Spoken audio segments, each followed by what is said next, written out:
જય શ્રી કૃષ્ણ મિત્રો. શ્રીમદ ભગવદ્ ગીતા અધ્યાય 15 પુરુષોત્તમ યોગ ગુજરાતી અનુવાદ. પૂર્ણ પુરુષોત્તમ ભગવાન બોલ્યા, એમ કહેવાય છે કે શાશ્વત અશ્વત્થ વૃક્ષના મૂળ ઉપરની તરફ અને શાખાઓ નીચેની તરફ છે. તેના પર્ણો વૈદિક મંત્રો છે અને જે મનુષ્ય આ વૃક્ષના રહસ્યને જાણે છે તે વેદોનો જ્ઞાતા છે.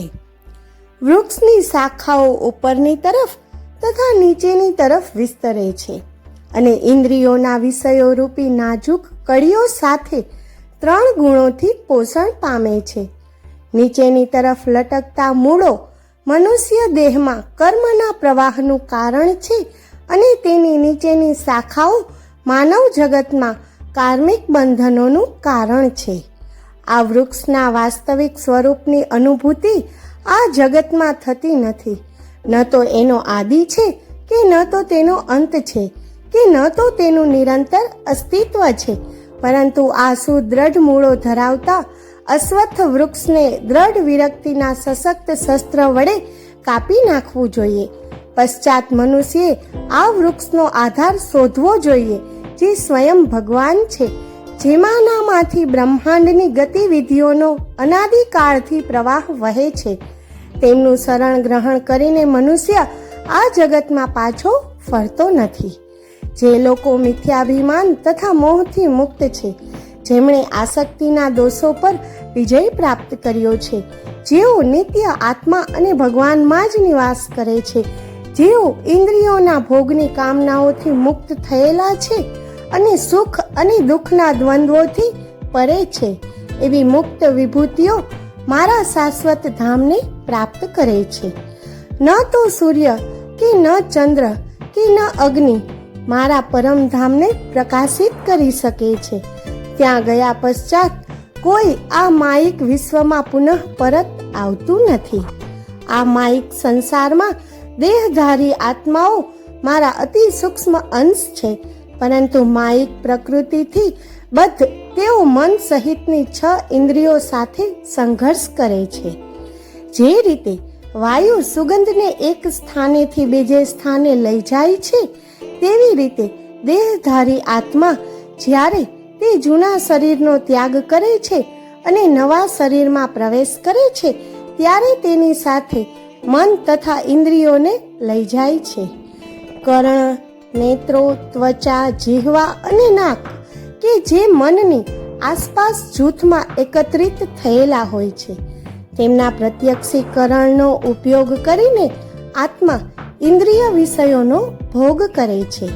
શરીરમાં નિવાસ કરતા અને ઇન્દ્રિય વિષયોને ભોગવતા આત્માનો બોધ વિમૂઢ મનુષ્યોને થતો નથી કે જ્યારે તે વિદાય લે છે ત્યારે પણ તેનો બોધ થતો નથી, પરંતુ જેઓ જ્ઞાનરૂપી ચક્ષુ ધરાવે છે તેઓ તેને જોઈ શકે છે.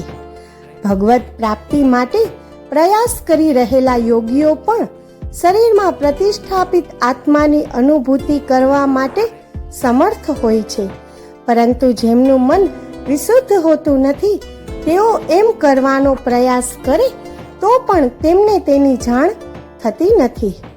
એ જાણ કે હું સૂર્યના તેજ સમાન છું, જે સમગ્ર સૂર્યમંડળને પ્રકાશિત કરે છે. ચંદ્રનો પ્રકાશ અને અગ્નિનું તેજ પણ મારામાંથી જ આવે છે, એમ જાણ. પૃથ્વીમાં વ્યાપીને હું મારી શક્તિ દ્વારા સર્વ જીવોનું પોષણ કરું છું. ચંદ્ર બનીને હું સર્વ વનસ્પતિઓનું જીવન રસથી પોષણ કરું છું.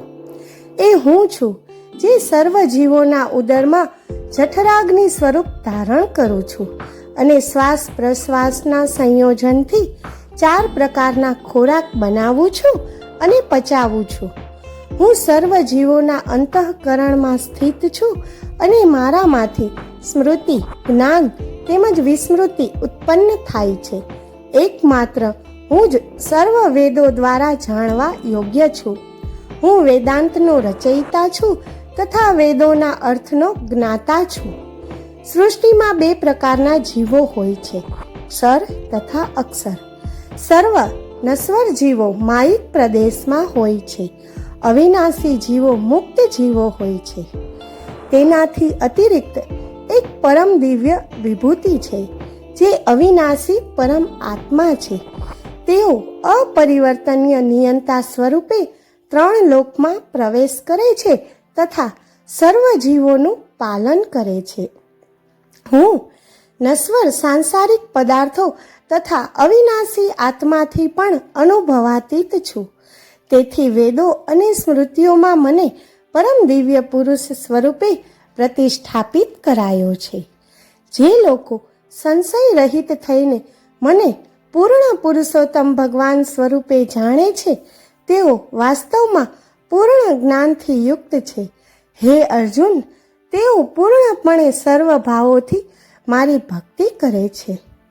હે નિષ્પાપ અર્જુન, વૈદિક શાસ્ત્રોનો આ પરમ ગુહ્ય સિદ્ધાંત મેં તારી સમક્ષ પ્રગટ કર્યો છે.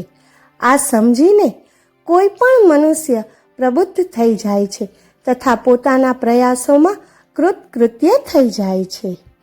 ઓમ તત્સદિતિ શ્રીમદ ભગવદ્ ગીતા સુપનિષત્સુ બ્રહ્મ વિદ્યાયાય યોગશાસ્ત્રે શ્રી કૃષ્ણાર્જુન સંવાદે પુરુષોત્તમ યોગો નામ પંચદશોધ્યાયઃ.